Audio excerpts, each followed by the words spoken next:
Welcome. We're going to call the meeting to order. So this is the County Health Committee meeting for this Tuesday, January the 25th. I don't believe we have any call-ins. Okay, that is correct. So the first thing we need to do is, can I get approval of the minutes from April 23rd, 2024? So can I get a motion to bring that to the floor? Linda and Ms. Duncan? Okay. Do we have any additions, corrections, or deletions? Seeing none. Let's call for a vote. All in favor, aye. Okay, any nays? No? That passes. Next, we'll move into our informational items. So if we could have, first of all, the Board of Health with Monica, please. Good afternoon. Additional to what you have in your agenda, just wanted to highlight a couple of things. One, during our legislative breakfast, we did request an increase or sustained funding to the local health protection grant. This is a funding source that provides funding to the 96 certified local health departments in the state. We found that there was actually a $5 million reduction to the local health protection grant. So we are working as we process all of our grant applications for our new upcoming budget period with the state, just kind of what that impact will be here for us locally. I shared last month with you I believe the board of, at your board meeting, our community health needs assessment survey. That is a data source that we use to determine our priorities for both us, Tazewell County, Woodford County, OSF St. Francis Medical Center, and Carl West Peoria, along with Heartland Health Services and the United Way. It's a singular health survey for our tri-county. That way we don't inundate our community with additional assessments. That survey was released. What we are focused on this cycle is asking for the 6 regions. So geographically in our community, there's 6 different regions that we've grouped together by zip code, that we get about 300 surveys per area. So as board members, especially those outside of some of our urban centers, if you could communicate that with your different members, or if you have events that are coming up that we can actually go out and do those surveying. It's a 12-minute survey, but the data used really assesses how we prioritize as a county health department. And I will provide hopefully some updates for you, especially if we see different regions that we need to push further surveying on. But again, a good example would be the Chillicothe area, and just directly west. It's one region. It's called our Northeast region. Really great name, but we would want about 300 from that area. I want to also highlight our dental equipment bid. This is the last piece of equipment for the new Health and Human Services facility.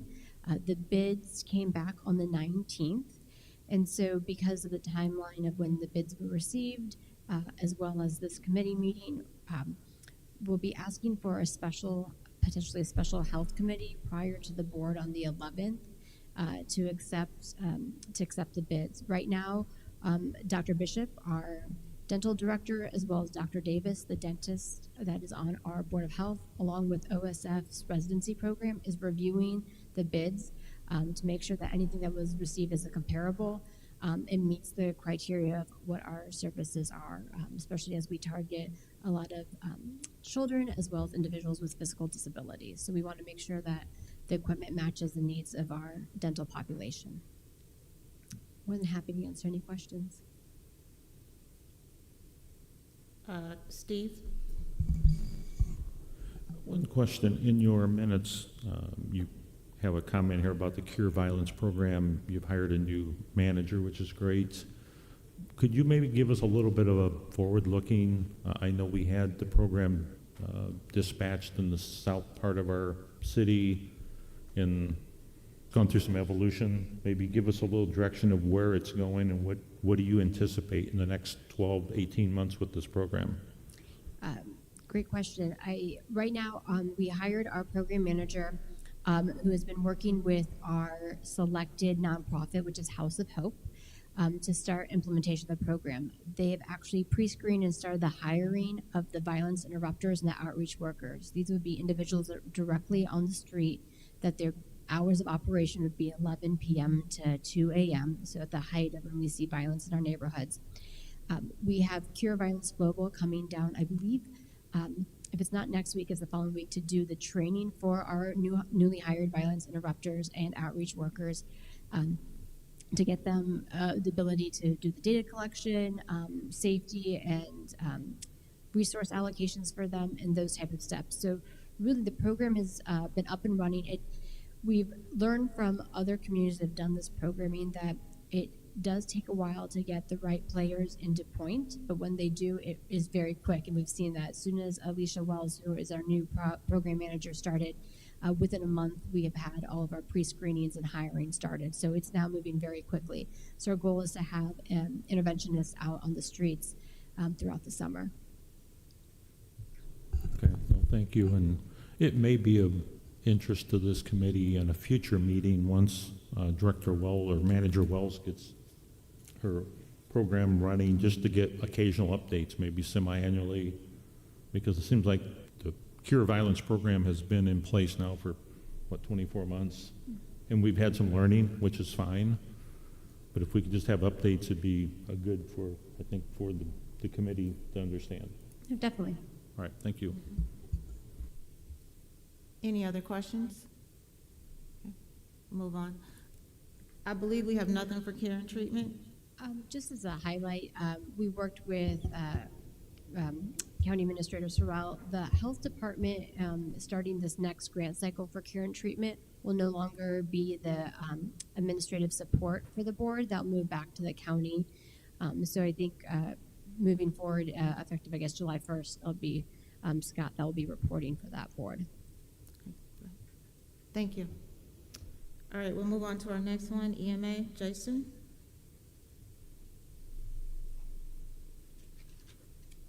Good afternoon. I apologize. I don't think you have anything in your packet. I think I was off on the day that they were due, so excuse me. But had I submitted something timely, some of the things that we've been working on is one, we continue just a lot of planning with respect to like large events in the community. So Soulshine Reverie's over up in Chillicothe at Three Sisters Park, but we did a lot of planning and preparedness for that. And in fact, at that event, if you recall, that Friday, there was some fairly significant weather that rolled through the area, so we were pretty much on and off the phone or in contact with the event coordinator with that event on a number of occasions, just keeping them apprised of what's going on.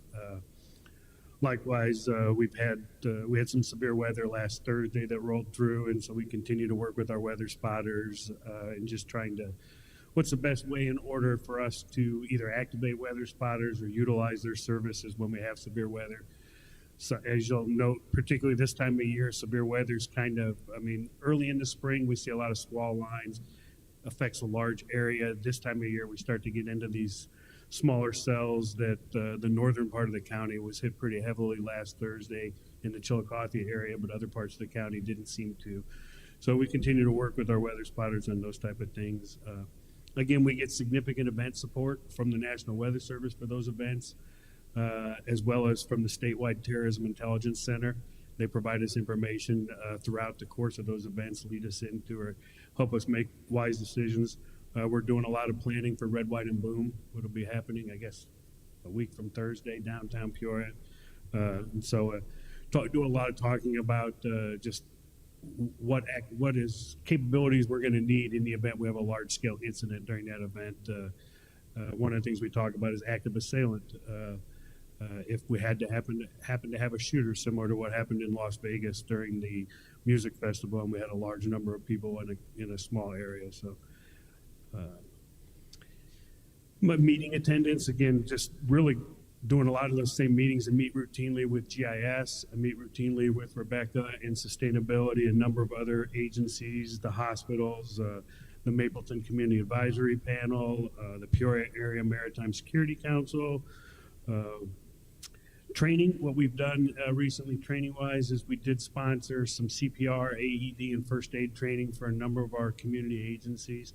We did, I think there were 7 or 8 total trainings that were offered, and a number of those agencies took the opportunity to get people trained in CPR.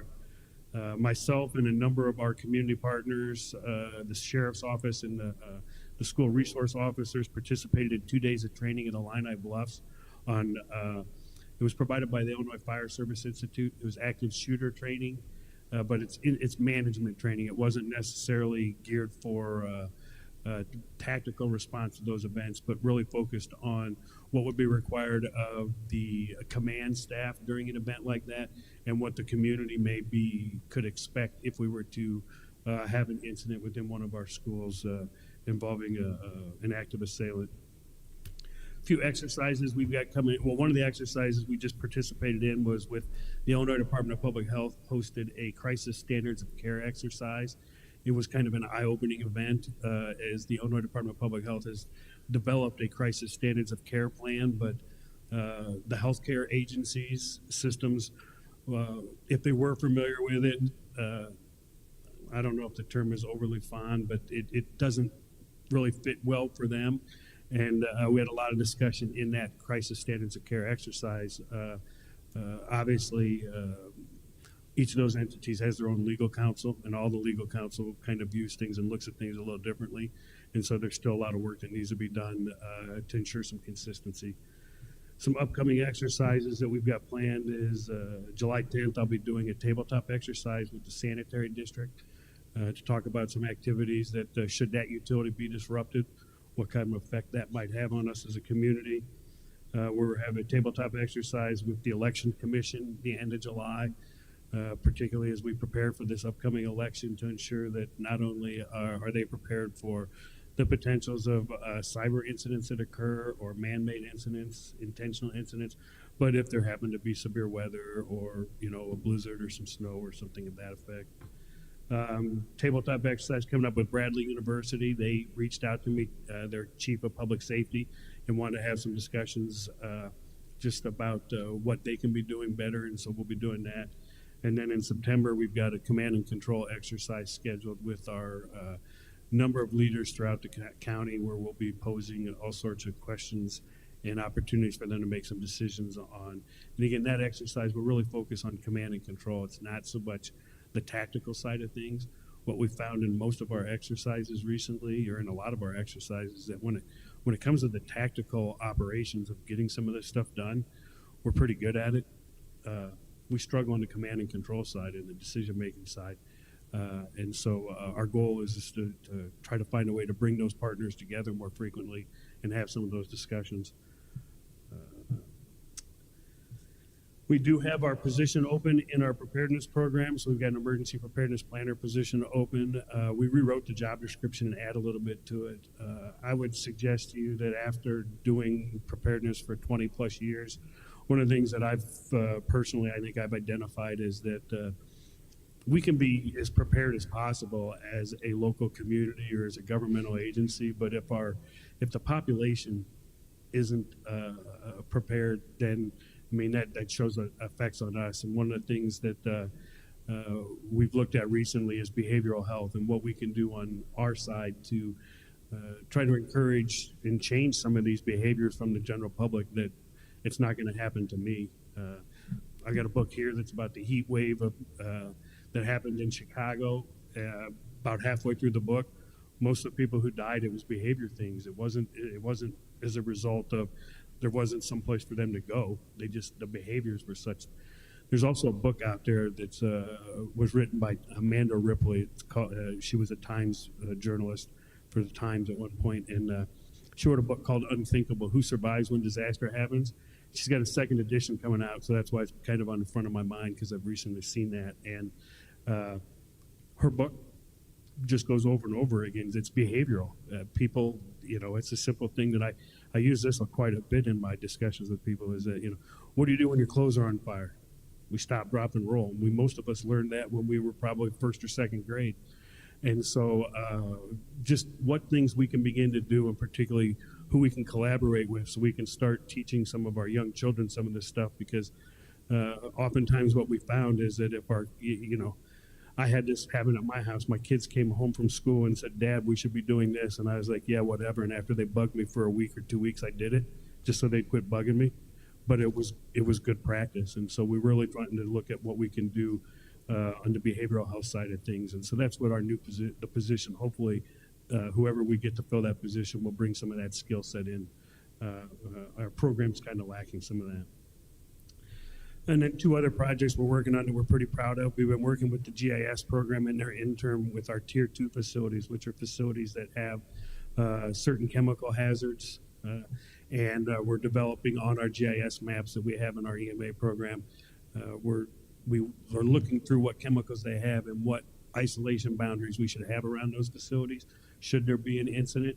Primarily what we're looking for, some of those Tier 2 facilities might be located near a school or a daycare or an assisted living facility. And so we want to know, are there hazardous materials at that site that should there be an incident, do we need to evacuate a daycare center or an assisted living? And if we might have to do that, have we communicated with that facility and are they aware that they may have to do some of that?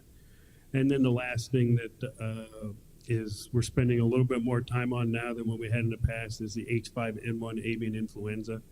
A lot of correspondence with the Department of Agriculture, the Illinois Department of Public Health. We've been trying to provide information to local veterinarians, both domestic veterinarians, as domestic cats are a reservoir for H5N1, as well as our large animal vets. We haven't seen any, there hasn't been a case in any dairy herds in Illinois yet, but I would suggest to you it's only a matter of time. The birds are carrying this. We have had cases in Michigan, I believe in Iowa and Texas. And when I had a couple of people ask me, well, what happened here in Illinois? Well, in about 2 to 2.5 months, the birds that are in the northern part of the continent are going to start migrating to the southern part of the continent, and they're going to carry H5N with them when they migrate.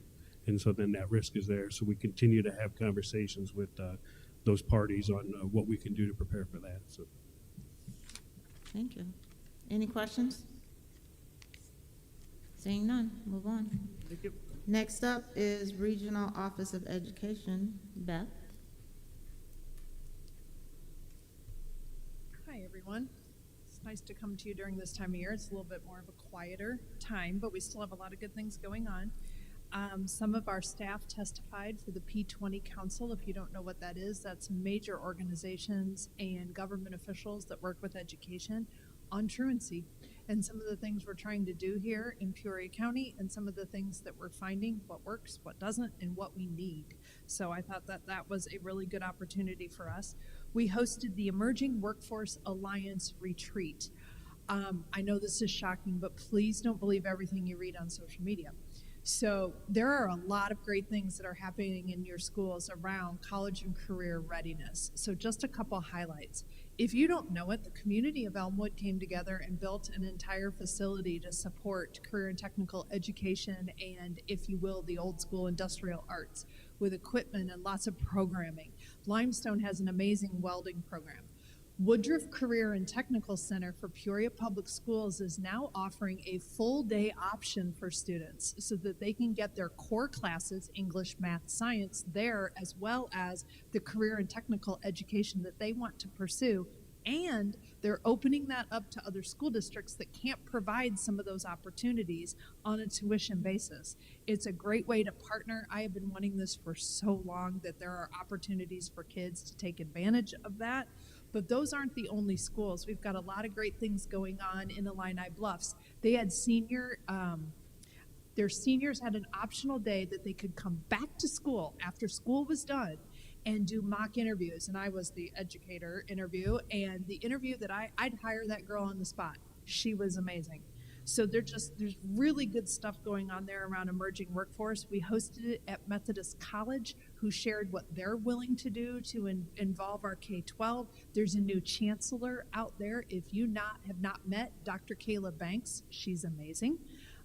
She's the new chancellor and has got a lot of good things going. We had some great conversations that day. And last but not least, the big thing that we do during the summer is professional learning. We've got people going to book studies and classes and online things, you name it. There's tons of stuff going on this summer. You can see it on our website, but we're hosting a literacy summit in conjunction with Tazewell ROE at Eureka College on Thursday. And it's all day, it's all kinds of professional learning. It only costs a teacher $20 to go with lots of great stuff, lunch. So lots of good things going on for the summer. And I know coming up in August, as always, our amazing partnership here with Sheriff's Department, we'll have our annual Safety Day where we put our heads together and one more year, what can we do to keep our schools safe? So we do that every year in August before schools go back. Awesome. Any questions?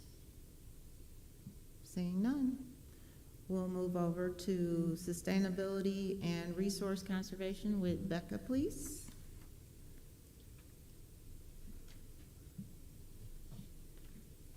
Good afternoon. I just have a few additions to the agenda brief. A couple things have shifted and a couple things I want to bring attention to. Just going in order of the agenda brief. Under collections, Kusakowski Recycling, I mentioned last month or the month before that they were searching for a new location. They have opened in their new location, which is in Limestone Township. It actually is in Peoria, 6311 West Development Drive, so right across from the jail. And that has shifted potentially some of the electronics collections for this fall. We are doing one for 61605, targeted collection on October 5th in partnership with NAACP and Peoria Township. So more information about that will be coming out. Household hazardous waste still in a little bit of a holding pattern. I did get a follow-up email asking about a couple dates, if those were possible for us, and should know by next week from IEPA whether or not we'll be granted one this fall.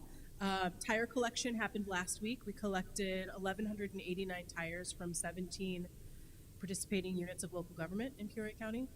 So that was great, and so thankful for Highways support in letting us use their location for that. Education, I do have an intern this summer who is doing some library programs and has been to Alpha Park, Chillicothe, and Dunlap, and is going to circle back with a few of them to do some adult programs as well as children's programs, if depending on which one she did for them. The Illinois Recycling Association conference was earlier this month. I did join the board at this point for the next year to two. And one thing that came out of the conference is that IEPA has agreed to pay for, it's an app and also a website called Recycle Coach. It's something that we looked into a number of years ago. McLean County uses it. They're the only real county, really the only county in Illinois that uses the full program. It's pretty cost heavy, but IEPA is going to pick up the cost for any county who wants to participate in it. It's a great program. It helps any user, can put in their address, and we have to load that information on the backside.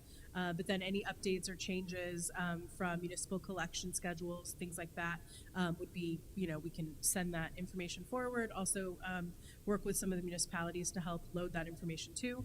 But the user of the Recycle Coach app can put in their address and it will give them their collection schedule, also let them know of any changes in terms of weather, if their collection is going to be delayed, any changes in accepted materials, where to take different items. So it also has educational content about why some things are easily recycled, reduction information, and good quizzes and educational material in support of recycling. So I'm pretty excited about that. And so we're working on getting some of that information together, and met with Recycle Coach today to hopefully be one of the first communities to kind of get the ball rolling. Regional Food Council, we hosted a meeting this morning. We threw together very quickly, so thanks to Beth for helping to push out the information. We wanted to catch some schools if we could over the summer before July vacations and the craziness of August, to let them know that there is still funding for the local farm to school program or local food procurement to schools. There are a few schools in Peoria County that participate. Illini Bluffs, and Norwood, and then 5 other private schools participate, and all of them receive $3,500 to purchase local foods within 400 miles. So it is this program is intended to supplement what they're already doing. So most of the schools are purchasing apples, ground beef, chicken. So perhaps they were using ground beef once a week. Now they can use it, or once a month or something. They could use it twice a month by adding in locally procured ground beef. So win-win all around, and there's still a hearty amount of money in that fund. That money is coming from the USDA and is funneled through ISBE. So very easy program for schools to participate in. So I wanted to put that out. 17 schools attended this morning, so that was pretty great. And then landfill committee, I'm happy to give some high notes or pass it over to Administrator Sorrell for the next part of the agenda. What do you want to do? So just real quick regarding landfill, the landfill work group, which is comprised of Jenny and myself from the county, the city manager and corporation counsel from the city, and then the landfill committee chairperson, continue to work in dialogue with representatives from GFL. In fact, we got another response just this morning as it relates to what the next steps are going to be. I would say we're not in a position today to have a detailed discussion or provide you with a recommendation on what might be in the best interest of Peoria County government as it relates to anything that we might have potentially on the table. But that will come as we continue to work out through some of the details in the back and forth between the work group and GFL. And I know Ms. Williams is on the committee. They heard a presentation from the landfill committee. Heard a presentation from Foth Engineering, which is the landfill committee's professional staff as it relates to any landfill related operations or regulations, outlining what the proposal from GFL was, but no action by the landfill committee was taken when they met last week. Happy to try and answer any questions. Any questions, comments? Linda? If there is something in writing from GFL, I would, as one board member, really like to take a look at that. And if there's anything in writing from Foth, I'd like to take a look at that also. Sure. Okay. Anything else? Ms. Duncan? Yeah, back to the sustainability. Electronic collection for 61605 on October 5th. Is there a designated spot? We do have a tentative location and have received a verbal okay to use the location that was Aldi's from Chuck Brown. Is that the owner? Yeah. Say it again, where? The location that was Aldi. I'm sorry, I don't have the address in front of me. Okay. Right on Western. Okay. We have a verbal okay. All right. But I'll still look for it on your site then. Yep. Okay, thank you. Anything else? Okay, thank you.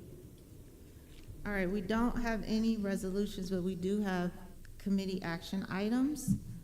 So the first one would be approval for the change order number 26 for the Health and Human Services Building joint with Infrastructure Committee. So can I get a motion to bring that to the floor? Linda and Brandy?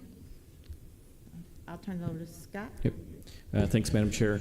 Under the board's rules of order, this change order is at the committee action level, and it's both this committee and Mr. Salzer's committee. For those of you that are not on infrastructure committee, Mr. Salzer's committee took their action yesterday and approved it unanimously.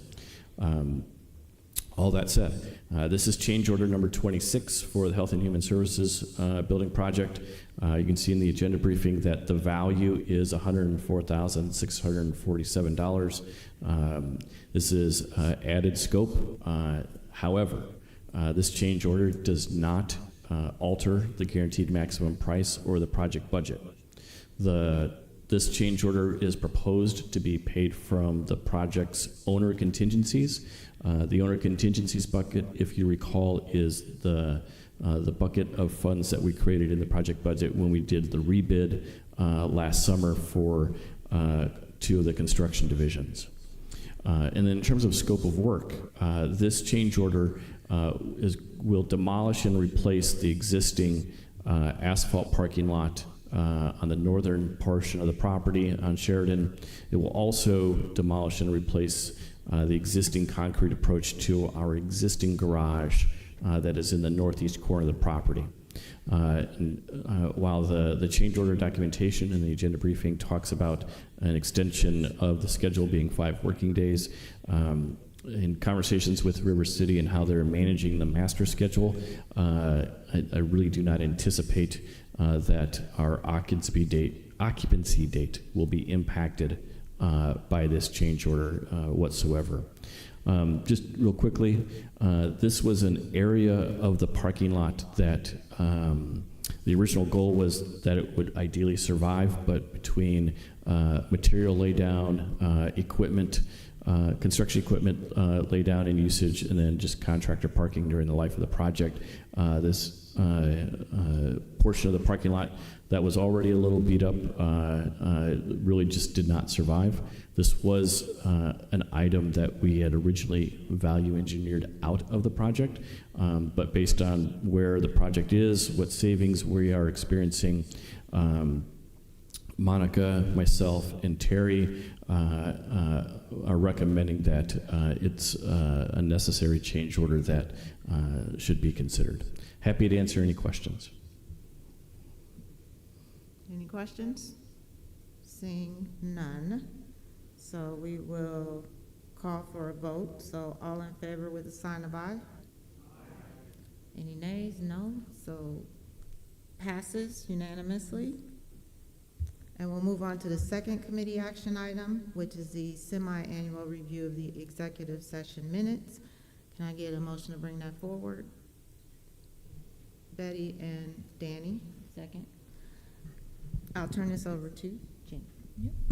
It's a recommendation of the state's attorney's office that all previously held minutes continue to be held because the need for confidentiality still exists, and to destroy the executive session audio recordings that are more than 2 years old, except for those that relate to pending litigation.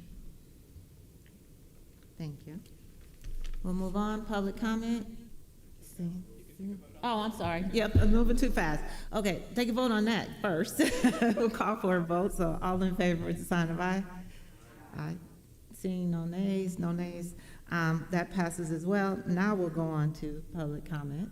Seeing no one here for public comment. Miscellaneous. Anybody got anything miscellaneous to add? Don't see any of that as well. I'll just say thank you for your patience, guys, since this is my first go-round with this as standing in for Rob. So Rob owes me for this one. But thank you, guys, definitely. So we'll call the meeting adjourned. Thank you.